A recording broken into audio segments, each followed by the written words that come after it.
Greetings, I'm John the Spirit. I have searched frantically for geothermal fissures, and welcome to modded Factorio Supershorts. I have been informed that it is a good idea to use all of this PyScience I have slowly collected to rush geothermal power, which is not very far away at all in PyAlternative energy. We need to research coke processing. I don't know how immediately we need this though. And then hot air, which will immediately improve the speed at which we get petri dishes and glassware, but will also necessitate me changing up my system. So I don't know if I'm going to do this right away. And electric mining drills, which will allow me to change up all of my mining systems for better things. Also, mildly dangerous things. Because earlier I hit a death spiral when my electric mining drills failed to produce enough coal for all of these boilers because there was not enough power because ash had blocked up one of these chests and everything was stopped, which is so annoying. I cannot wait to be free of this ash, which is why this geothermal generator is going to be so great.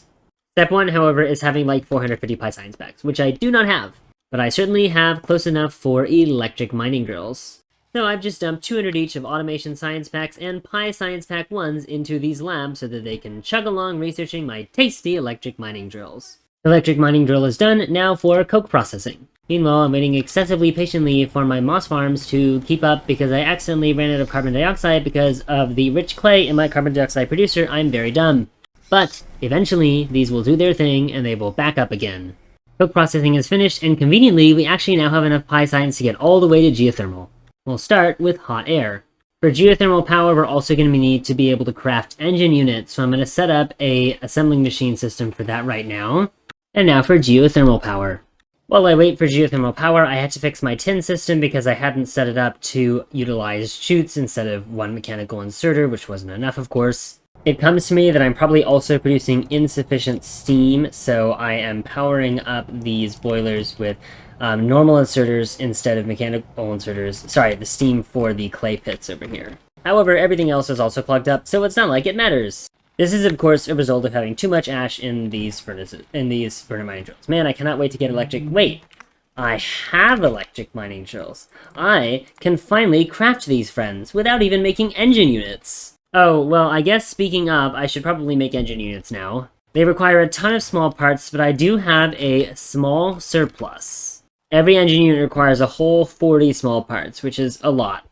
This will, it should be known, be bottlenecked by the fact that I'm not actually producing enough iron and copper to run this at any more than the exact necessary speed to create more automation science packs. However, I will soon solve this problem once I create iron in a centralized location and just distribute it around the rest of my base.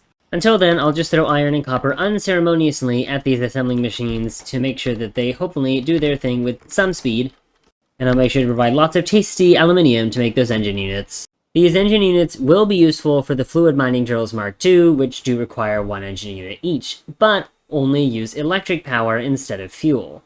They also work at double the speed, which is very nice. But first, I would like to have power. Oh, these have badly distributed. This is what happens when I put exact quantities of research packs into every one of my research centers. Hurrah, we have geothermal power stage 1 research. Let's see what we need to research next before we move on and start making this geothermal power. There's a number of routes we can go down. We can take the microbiology route to get awogs and fish and cotton guts, which help us prepare for logistics science. Or we can head down the antimony processing route, which will prepare us to get better PyAlternative energy. This is nice because at present we only have one geothermal fissure. I would like more geothermal fissures, but right now one is our max. And I think that's like 75 megawatts. We can also take the boron route, which will get us to iron and aluminium processing and help us improve our general metal processing in our base.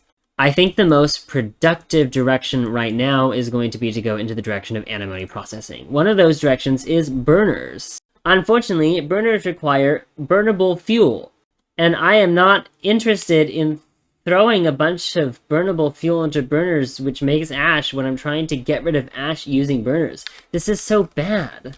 So I guess I'm going to have to spread out my base even further somehow as soon as I can so that I can somehow centralize distribution of ash into ash separators and then take all of those metals, the metal ores that we get out of that, and bring them places. Gods. Why? But this is a good thing. This is character development for Jonathan. I have never tried centralized distribution and stuff in a base before because I never did buses. I'm not trying to do buses. I just need a more spread out base so that I can do this kind of thing. And I think I will manage it. I'll probably put ash processing like in the center here somehow. Hopefully. Just hopefully it'll work out. Please. Anyway, I've wasted enough time making stupid jokes. Oh, one thing. In order to catch iron for the empty planter boxes, now the mechanical inserters are slower, I had to use a better inserter. You know what, one thing I am going to research real quick is warehousing, because I have quickly discovered that this steel chest is not going to be enough for the enormous amount of random products I get from full rendering blocks. Exciting! While I was waiting for the 10 engine units I need for my geothermal plant, I got warehousing done, so now I'll research burners like I suggested I would.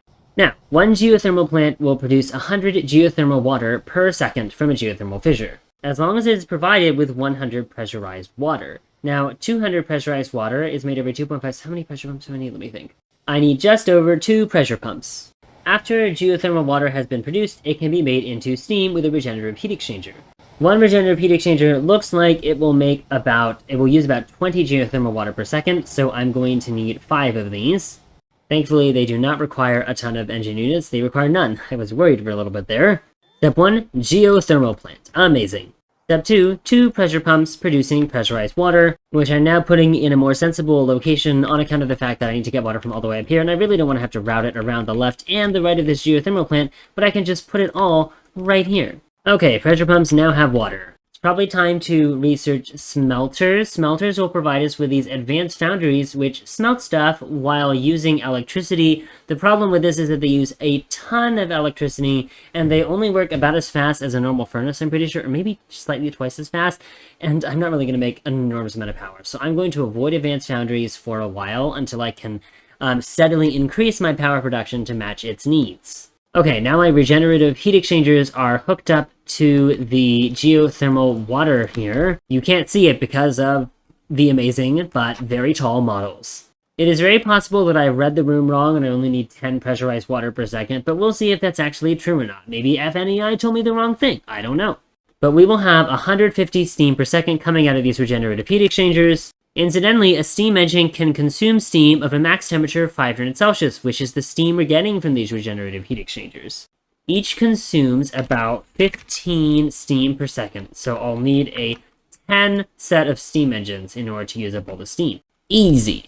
According to the power pole system, this whole system will only use 3.1 megawatts, and it will produce, as there are 10 steam engines all producing at full efficiency 7.3 megawatts, 73 megawatts of power, which is about as much as I currently have from my 2 setups. Well, no. Yes, it's about as much as I currently have from my 2 steam engine setups below. And much easier to set up. I need to find more of these tasty geothermal fissures. Oh my goodness. Alright, the geothermal plant is running, the regenerative heat exchangers are all about to run, and they will produce their steam, and the steam is going to steam engines, and very soon we will be told, yes, just look at all that power we're being told we have. Isn't it amazing? Isn't it beautiful? I'm just waiting for the geothermal plant to work at full speed, please. Okay, great. Everyone is slowly filling up, and soon we'll have enough of a backlog of geothermal water that all of our steam engines should theoretically run. Yes, please. I wonder when it's gonna happen. Okay, all our friends are now doing their thing. Amazing. Now that I've hooked up these power poles, the system is now properly at 143 megawatts, just like it should be. Amazing. We could power a whole 60 or so foundries with this. Not amazing. But we can power lots of electric miners. That's exciting. Okay, I'm going to research these smelters so that I can start getting to antimony processing. After some truly intense running at very high speeds using the run speed tool, I have found one more geothermal water fissure. Although I will not put a plant down right now, I will save this for later when we need more power so that I don't have to do an entire coal system. While I wait for that, there is one thing I could do to make my current power generation slightly more efficient. If I decide to research raw coal processing instead of antimony processing just for a little bit, I can turn a full belt of raw coal into sort of a full belt of some other stuff. 3 raw coal, which is worth about 9 megajoules, can become 15 megajoules with crushed coal and 30% of coal dust. Right now, we're producing about 70 megawatts of coal power from the 20 steam engines that I have running. This is occurring at half efficiency, which means that I need about double the fuel value of coal. I am producing this amount with 4 sets of electric mining drills. However, 1 full belt of coal is worth about 75 megawatts under this new raw coal system. So I would only need 2 full belts of coal, or about 2 electric mining drill systems, instead of 4, which could save me some space, except the raw coal recipe runs 1 coal per second in a secondary crusher, which means to run 15 coal per second, I need 15 secondary crushers, which is a lot of secondary crushers and a lot of space. But the main benefit of this is that we produce less ash per second. If we're using 2 full belts worth of raw coal converted, that's about 2 full belts worth of coal products. That's 30 items per second, or 30 ash per second. I could even centralize it like up here in this forest or something. Get rid of it, you know? This episode, however, has grown long enough that it's probably time to stop and then do this thing later. So let's just briefly talk about the immense amount of resources we'll need for 30 secondary crushers. That is 600 duralumin. 600 duralumin is 2400 aluminium plates, which I don't have, but I will work on that. For now, however, with raw coal cooking up his research, that's it for today's episode. As always, if you have any feedback, I'd love to hear it. I hope you enjoyed!